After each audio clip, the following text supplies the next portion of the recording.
the class students, I'm Sangeeta from Takshila Model School, and today in this lecture we are going to continue our chapter number 7, that is safety rules and first aid. And the topic that we are going to cover today is first aid. So please take out page number 75 of your science books to find this topic. Okay, in the last lecture we study about safety rules. Okay, कि अलग-अलग places पर कौन-कौन से safety rules we should follow to avoid any kind of accident. Okay. Today we will see what is first aid. ठीक है, first aid क्या होता है? फर्स्ट मतलब पहला और एड का मतलब होता है हेल्प, मतलब सबसे एकदम से जो हेल्प दी जाए किसी को, अगर कोई इंजर हो गया है, किसी का एक्सीडेंट हो गया है, उस केस में जो इमीडिएट एकदम से जो उसको हेल्प दी जाती है उसको हम फर्स्ट एड कहते हैं. तो फर्स्ट एड को हम डिफाइन कैसे करेंगे? First aid is the immediate help. Immediate मतलब एकदम से, ठीक है, जो हेल्प दी जानी चाहिए. ठीक है, so first aid is the immediate help given to a person who gets injured और फॉल सिक. अगर कोई बीमार हो जाता है या इंजर हो जाता है या एक्सीडेंट हो गया किसी टाइप का उसका, ठीक है, तो एकदम से जो उसको हेल्प प्रोवाइड की जानी चाहिए, जो एकदम से हेल्प प्रोवाइड की जाती है, वो फर्स्ट एड कहलाती है. What is the meaning of aid here? Help. Okay, अब while giving first aid we should remember following points. जब भी फर्स्ट एड किसी पर्सन को देते हैं कुछ बातों का ध्यान रखना चाहिए, जैसे कि डू नॉट पैनिक. पैनिक यानी कि घबराना नहीं चाहिए कभी भी. अगर कोई सामने इंजर हो गया है, ठीक है, किसी को चोट लगी है, तो ठीक है, फर्स्ट एड देते टाइम उसको घबराना नहीं चाहिए. Make the injured person lie down. जो भी पर्सन इंजर हो गया है उसको सबसे पहले लिटा देना है. ठीक है, and do not allow people to crowd around. ठीक है, उस इंजर्ड पर्सन के अराउंड लोगों की भीड़ इकट्ठा नहीं होने देनी है. ठीक है, वी शुड मेक श्योर कि इंजर्ड पर्सन जो है वो प्रॉपरली ब्रीथ कर पाए, उसको जो है खुली हवा मिल पाए सांस लेने के लिए, प्रॉपरली सांस ले सके, इसलिए भीड़ इकट्ठी नहीं करनी है उसके अराउंड. ठीक है, और अब बच्चों अलग अलग इंजरी में अलग अलग टाइप की जो है फर्स्ट एड जो है दी जाती है. ठीक है, सो सबसे पहले हम देखते हैं अगर माइनर कट्स, माइनर वूंड है तो किस तरह का फर्स्ट एड दिया जाना चाहिए. माइनर यानी कि छोटे मोटे कट या वूंड, जैसे कि चोट लग जाती है, तो किस तरह से हम किसी पर्सन की हेल्प कर सकते हैं. सबसे पहले उन कट्स और वूंड को, ठीक है, हमें वाटर से वॉश करना है. क्लीन वाटर से हमें उस चोट को जो है वॉश करना है. ठीक है, टू रिमूव एनी डर्ट. ठीक है, उसके बाद वाटर से वॉश करने के बाद हमें जो है एंटीसेप्टिक क्रीम जो है अप्लाई करनी है उस कट या वूंड पर. एंटीसेप्टिक क्रीम क्या करती है? एंटीसेप्टिक क्रीम जैसे कि अगर कोई वहां पर जर्म्स वगैरह होते हैं तो उनको एक तरह से किल कर देती है, स्टॉप कर देती है कि कोई इन्फेक्शन करने से, ताकि कोई इन्फेक्शन ना हो उस कट पे, वूंड पे. इसलिए हम जो है एंटीसेप्टिक क्रीम वहां पर लगाते हैं. ठीक है, अगर उस कट और वूंड से ब्लीडिंग हो रही है कॉन्टिन्यूसली, तो ब्लड को रोकने के लिए, ब्लड जो निकल रहा है उसको रोकने के लिए हमें क्या करना चाहिए? We should press the bleeding part to stop bleeding. Clean cloth से प्रेस करना है जेंटली, ताकि ब्लीडिंग जो है रुक जाए, क्योंकि वो जो प्रेशर पड़ेगा उससे जो है ब्लीडिंग रुक जाएगी. ठीक है, और अगर आइस पैक अवेलेबल हो तो आइस पैक जो है हम वहां पर उस कट या वुंड पर लगा सकते हैं. आइस पैक से क्या होगा? आइस पैक से एक तो जो है ब्लीडिंग रुक जाएगी, दूसरा स्वेलिंग वगैरह जो है वो नहीं होगी. एंड सबसे इंपॉर्टेंटली जो है हमें डॉक्टर को इमीडिएटली जो है कॉल करना है. जब तक डॉक्टर आता है तब तक हम ये जो है इस तरह की फर्स्ट एड जो है हम उस इंजर्ड पर्सन को, जिसको माइनर कट या वूंड है, ठीक है, उसको हम ये फर्स्ट एड जो है दे सकते हैं. Now in case of burns, what type of first aid we should provide a person. ठीक है, बर्न्स यानी कि अगर कोई जल जाता है, ठीक है, तो किस तरह का फर्स्ट एड हमें देना चाहिए?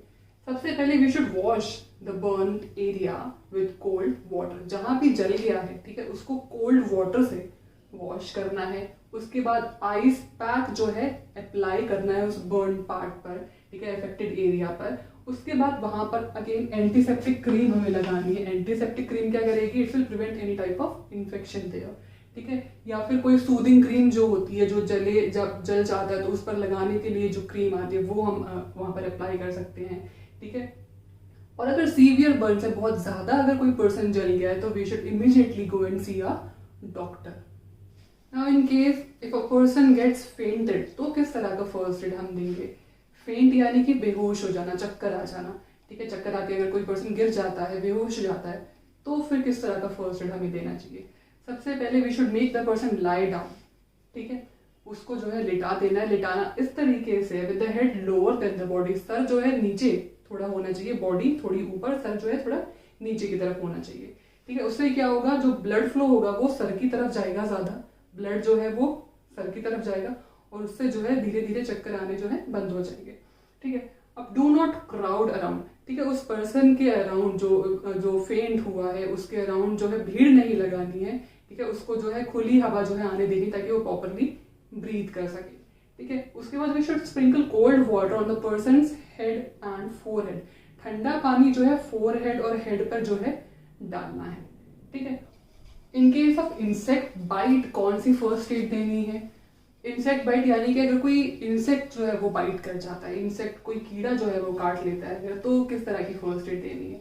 अब जो बी एंड वास्प स्टिंग जो होता है, ठीक है, bee and wasp stings are very painful. Bee यानी कि मधुमक्खी, ठीक है, बी और वास्प जब काटते हैं तो वो बहुत पेनफुल होता है जब वो काटते हैं। तो अगर वो इस तरह के इंसेक्ट हमें बाइट कर लेते हैं तो हमें क्या करना चाहिए? We should first apply ice और cold water on the affected area. जहां भी उन्होंने काटा है, उन कीड़ों, उस इंसेक्ट ने जब बाइट किया है तो हमें आइस अप्लाई करनी है या फिर कोल्ड वाटर, बिल्कुल ठंडा पानी है जो है वो अप्लाई करना है, जिससे जो वो स्टिंग वाला जो पेन है वो थोड़ा कम हो जाएगा, स्वेलिंग कम हो जाएगी। ठीक है, उसके बाद we should apply baking soda and water on that part. ठीक है, बेकिंग सोडा जो है किचन में मिल जाता है, बेकिंग सोडा और वाटर का पेस्ट बना के जो है उस एरिया पर लगा लेना है। बेकिंग सोडा और वाटर के पेस्ट से क्या होता है, वो जो अफेक्टेड एरिया होता है जहां पर भी इंसेक्ट ने बाइट किया होता है वो थोड़ी देर में ठीक हो जाता है। ठीक है, अब इन केस ऑफ नोज ब्लीड हमें क्या करना होता है? नोज ब्लीड, अगर नाक से खून आने लग जाए, खून बहने लग जाए, तो हमें क्या फर्स्ट एड उस पर्सन को देनी है? Should make the person lean forward. ठीक है, लीन यानी कि झुका देना, आगे की तरफ जो है झुका देना है। और फिर क्या करना है, जो हमारी नोज का सॉफ्ट पार्ट होता है उसको पिंच करना है ताकि जो ब्लीडिंग है, जो खून आ रहा है नाक से, वो रुक जाए पिंच करके। ठीक है, जेंटली जो है पिंच करना है सॉफ्ट पार्ट को। ठीक है, उसके बाद जो है आइस पैक अप्लाई करना है नोज पर। उससे क्या होगा, आइस पैक अप्लाई करने से क्या होगा, जो ब्लीडिंग है वो जो है रुक जाएगी। पॉइजनिंग के केस में किस तरह का फर्स्ट एड हम दे सकते हैं? पॉइजनिंग क्या होती है? Poisoning is accidental consumption of chemicals और मेडिसिन। एक्सीडेंटल यानी कि गलती से अगर कोई केमिकल या फिर कोई मेडिसिन, दवाई कंज्यूम कर लिए तो उससे जो है पॉइजनिंग हो सकती है। ठीक है, मेडिसिन जैसे कि एक्सपायर्ड मेडिसिन है, ठीक है, अगर उसको कंज्यूम कर लिया तो भी जो है पॉइजनिंग हो सकती है। ठीक है, अब पॉइजनिंग के केस में हमें क्या करना चाहिए? We should firstly always label the medicine. ठीक है, मेडिसिन को हमेशा लेबल करके जो है रखना है और उनको जो है बच्चों से हमेशा दूर रखना है। ठीक है, मेडिसिन के ऊपर लेबल लगा देना, यानी कि उसका नाम, उसका यूज किया है वो लिख देना है। ठीक है, और बच्चों से जो है हमेशा उसको दूर रखना है। पॉइजनिंग के केस में we should always see a doctor, जो है हमें इमीडिएटली जो है डॉक्टर को कॉल करनी चाहिए पॉइजनिंग के केस में। ठीक है, अब नेक्स्ट है हमारा फर्स्ट एड बॉक्स। अगर किसी पर्सन को फर्स्ट एड प्रोवाइड करना है, ठीक है, अगर हमें भी चोट लग जाती है, घर में किसी को भी अगर चोट लग जाती है, तो एकदम से जो हम फर्स्ट एड लेते हैं, तो फर्स्ट एड जब हम लेते हैं तो फर्स्ट एड प्रोवाइड करने के लिए एटलीस्ट हमारे पास वो चीज़ें रेडी होनी चाहिए। अगर किसी को फर्स्ट एड देना भी है तो वो चीज़ें हमारे पास रेडी होनी चाहिए। तो उसके लिए हमारे पास ऑलवेज एक बॉक्स होना चाहिए जो हमारा फर्स्ट एड बॉक्स कहलाता है।